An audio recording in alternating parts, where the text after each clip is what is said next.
J'attendais que ça fasse autofocus, mais en fait c'est pas autofocus parce que j'ai plus mes lunettes et du coup je vois rien. Salut, je vous retrouve dans un nouveau vlog, ça fait grave longtemps que j'en ai pas fait. En plus on est lundi et le lundi j'ai pas cours, c'était trop cool. Donc je me suis dit en début d'année, c'était ma résolution du début d'année, que le lundi ce serait ma journée YouTube où je filmerai, je ferai du montage, j'organiserai ma semaine aussi, genre faire des courses, des trucs comme ça. Ça c'est pas lié à YouTube, ok, mais c'est quand même des trucs qu'il faut faire. Donc je vais aller au marché, je vais avoir le temps vu que je reste chez moi de me préparer des bons petits plats. Du coup je vous partagerai les recettes, ça fera un peu un what I eat in a day. Bon là je fais genre mais je suis accroupie, j'ai mal aux jambes de fou donc je vais me lever.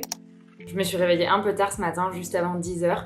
Et ce que je me dis et qui est complètement faux quand je me lève tard comme ça, c'est que ma journée elle est un peu gâchée, que du coup je vais pas pouvoir être productive, que du coup ça sert à rien limite de faire des choses et du coup je me complais dans ma non-activité parce que je me dis ah bah c'est bon de toute façon c'est trop tard, je me suis déjà levée tard donc je vais continuer à rien faire de toute la journée. Mais c'est complètement nul, donc sachez-le, c'est pas parce que vous vous levez tard que vous devez rien faire de toute la journée et déprimer en vous disant que vous êtes nul et que vous avez rien fait. Même si vous vous levez à midi, il vous reste tout l'après-midi et toute la soirée et tout plein de temps. Donc c'est pas grave, tout va bien. On va commencer avec les recettes. La première recette c'est mon petit déj que je me fais grave souvent en automne, hiver comme ça, j'adore. Et il y a besoin que de 2 ingrédients. Après on peut l'étendre à 3, 4, 5, enfin vous pouvez ajouter des trucs, mais la recette de base c'est juste des pommes chauffées dans la casserole avec de la cannelle. Et je vous jure c'est incroyable, on dirait pas comme ça mais je trouve ça tellement réconfortant et tellement agréable et tellement simple à faire. Là en plus j'ai des bananes, donc je vais rajouter des petits bouts de bananes et j'ai un peu de vanille dans le tiroir donc je vais rajouter ça aussi. Et d'ailleurs si vous aimez pas la cannelle, parce qu'il y en a plein qui aiment pas la cannelle, vous pouvez l'enlever et mettre autre chose à la place comme de la vanille ou comme de la poudre de noisette ou comme de la poudre d'amande ou d'autres trucs. Ça m'arrive de mettre aussi du miel. Je suis un peu chiante moi avec la bouffe et les petits trucs comme ça. Et il me reste plein de bananes qui sont mûres. Donc soit je pourrais faire un banana bread, mais j'ai pas trop envie de prendre du temps pour faire ça. Vous avez vu d'ailleurs, j'ai pas dit j'ai pas le temps. J'ai dit je préfère mettre mon temps autre part. Ou j'ai pas...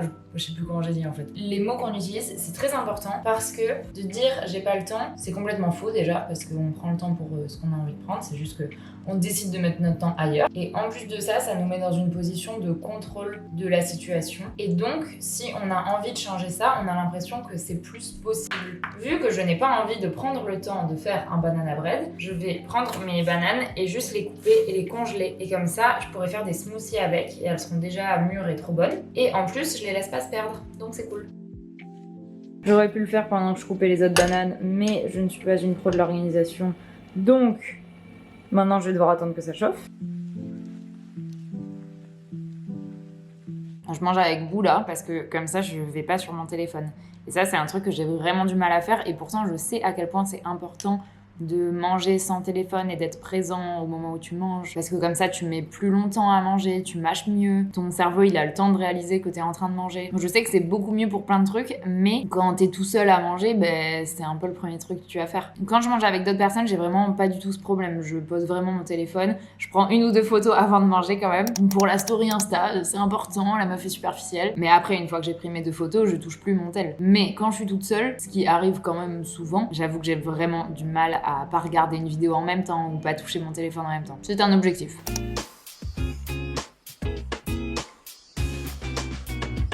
Je viens de filmer une vidéo donc je suis grave contente. Maintenant je vais aller au marché acheter des fruits et légumes et j'ai une grosse poche de vêtements à donner et sur la route pour aller au marché il y a plusieurs charity shops donc je vais aller voir si je peux les déposer là-bas. En vrai je trouve ça trop bien de donner ces vêtements parce que premièrement s'ils restent dans ton armoire c'est nul, en plus ils vont s'abîmer, ils peuvent au fur et à mesure du temps avoir des trous de mythe ou des trucs comme ça, alors qu'ils pourraient servir à quelqu'un qui les mettrait. J'avoue que je comprends que ça fait un peu chier de donner des vêtements comme ça qu'on a payé, mais d'un autre côté pendant longtemps je les mettais sur Vinted à 5 € et quand ça part pas pendant 1 an, ben autant s'en débarrasser, toi ça te fait de l'espace dans ton armoire, ça vide ta tête, ça sert à quelqu'un d'autre. Donc des fois j'avoue que c'est bien de se résoudre à le faire quand même. Et je suis grave contente aussi parce que pour l'instant, bon on est que lundi matin, il doit être midi ou 13h, mais j'ai pas passé beaucoup de temps sur mon téléphone. Et mon objectif de cette semaine, c'est de passer moins de 3 heures par jour sur mon tel. Ce qui va peut-être paraître énorme pour certains, mais pour moi c'est vraiment pas beaucoup. D'autant que j'ai aussi envie de monter des réels en ce moment parce que ça fait grave longtemps que j'en ai pas posté et ça je le fais sur mon tel et pas sur mon ordi. Donc je sais pas trop quand je vais tenir les 3 heures mais je vais essayer. Aussi que je m'achète du démaquillant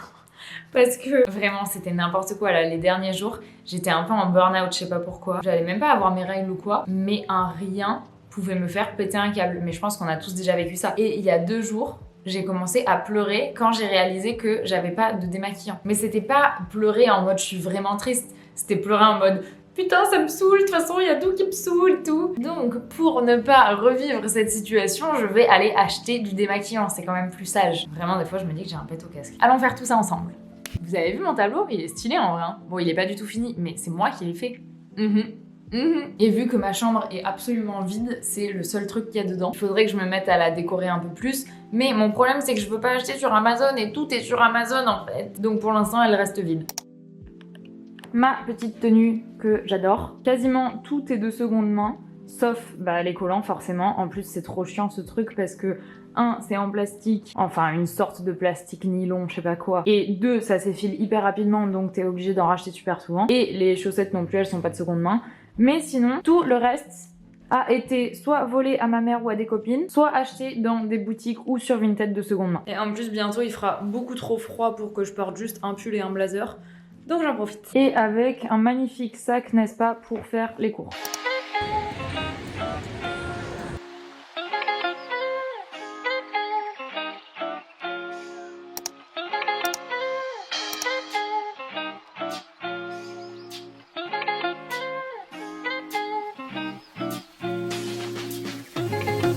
Je suis refaite parce que c'est un marché qui est juste à côté de chez moi, à genre 10 minutes à pied, qui fait que des trucs locaux.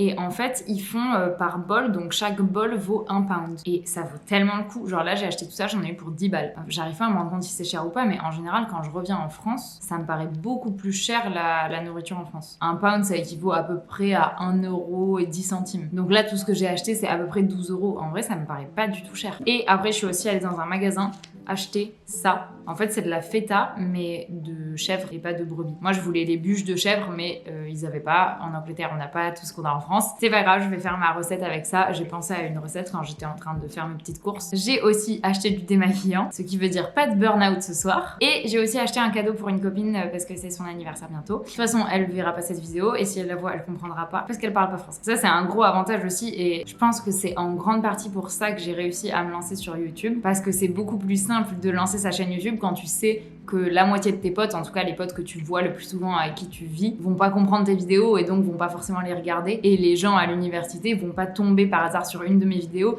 parce que YouTube va pas leur proposer un contenu en français si eux ils parlent anglais. Et ouais, pas bête la guêpe. Donc je pense que ça m'a bien aidé à lancer cette chaîne. Et si vous voulez d'autres conseils qui m'ont aidé, j'ai fait une vidéo qui s'appelle J'étais pas prête. Je vous la mettrai dans le petit i si vous voulez la voir après. Mais après, hein, attendez la fin de celle-là quand même. Là, je vais vous faire une recette trop cool, que j'ai pas encore testé, mais qui a l'air très bonne dans ma tête, à voir si elle sera aussi bonne dans la réalité. Déjà, on va faire un bagel maison avec de la farine et du yaourt. J'ai mélangé de la farine de einkorn, parce qu'apparemment c'est comme ça qu'on dit petit épeautre en anglais, et du yaourt d'avoine. Mais si vous avez juste de la farine et un yaourt normal, ça ira très bien.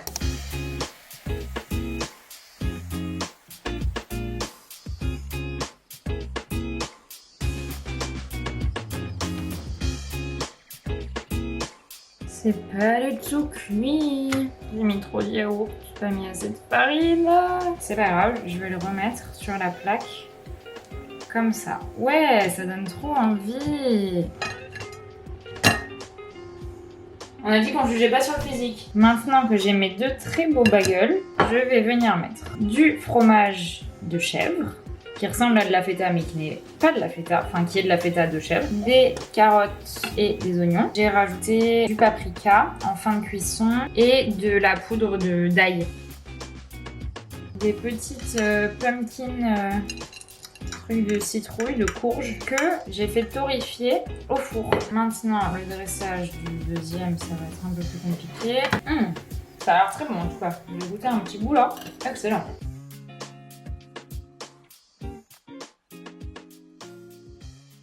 Et ben, c'était vraiment hyper bon. C'était la première fois que je faisais ça, mais c'était vraiment ouf. Même les bagels qui au final avaient pas l'air dingue, et ben c'était vraiment grave bon.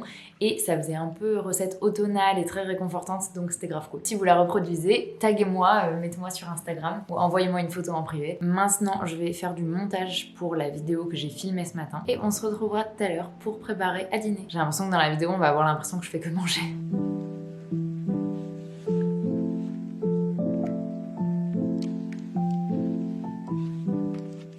Bon, voilà, j'arrête mon montage parce que j'en ai vraiment ras-le-bol. En plus, j'ai pas réussi à faire ce que je voulais faire. Je faisais que regarder des tutos YouTube pour comprendre et tout, mais c'était une galère. Dans tous les cas, je dois partir dans 1 heure parce que j'ai gymnastique. Mais c'est bien, comme ça, vous allez voir à quoi ça ressemble quand je dois me faire un repas vite fait. En général, je réutilise la base de ce que j'ai fait à midi pour le soir. Là, par exemple, ce midi, j'avais fait des carottes et des oignons avec des bagels. Ben, je vais réutiliser cette base carottes-oignons et je vais le cuisiner avec d'autres choses. Je pense que vu que j'ai envie d'un truc un peu réconfortant, je vais me faire de l'orzo, vous savez, c'est les toutes mini pâtes trop mignonnes, avec de la crème de coco et du fromage. Un truc chaud et bien agréable à manger. Et surtout, qui est fait en 10 minutes.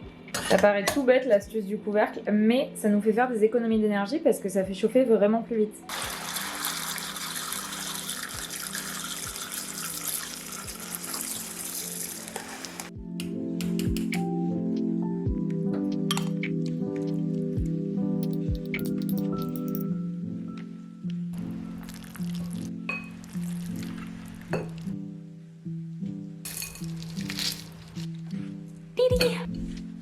Nom nom. Je sais pas si ça a l'air très bon, je pense que ça a l'air dégueulasse en vidéo, mais moi je trouve ça plutôt appétissant, en vrai. C'est trop bon. Et clairement c'était fait en 10 minutes, j'ai juste eu à réchauffer des pâtes, rajouter du lait de coco et ce que j'avais fait ce midi et c'est tout. Bon, après je sais qu'il y en a que ça dérange de remanger la même chose 2 fois ou de manger des restes et tout, mais niveau organisation c'est quand même 1000 fois plus simple. Et ces petites échalotes grillées sur le dessus, ça fait toute la diff, c'est trop bon. J'essaye de prendre l'habitude de poser ma fourchette à chaque bouchée pour prendre plus le temps de mâcher. Je trouve que c'est vraiment une habitude qui est hyper dure à prendre, de ralentir son rythme pour manger. Bon, cette vidéo du coup c'était un peu un what I eat in a day, même si j'avoue que j'aime pas spécialement ce genre de vidéo parce que en tout cas ce que moi je mange ça varie tellement d'un jour à l'autre. Il y a des jours où j'ai grave la flemme de cuisiner et du coup je me fais des pâtes au beurre. Il y a d'autres fois où j'ai plus de temps et plus envie de cuisiner donc je me fais des bons plats bien préparés un peu comme ce midi. Il y a des fois où j'ai pas très faim donc je mange une petite quantité et des fois où j'ai grave faim donc je vais manger 3 plâtres de pâtes. Et je pense que c'est pour ça que les what I eat in a day c'est bien en tant qu'inspiration pour s'inspirer à faire des recettes, mais faut surtout pas comparer ce qu'on mange avec ce que les autres personnes mangent, comparer les quantités, comparer si c'est healthy ou pas healthy. Tant que tout est consommé avec équilibre, il n'y a pas d'aliments malsains. Et je pense que ces vidéos, ça peut vite être une comparaison. Donc je trouvais ça important de préciser ces 2-3 petites choses, que mes what I eat in a day ne sont même pas représentatifs de ce que moi je mange en un jour. Donc surtout, comparez pas votre alimentation à ça. À dimanche prochain pour une nouvelle vidéo et tous les jours sur Insta. Ciao!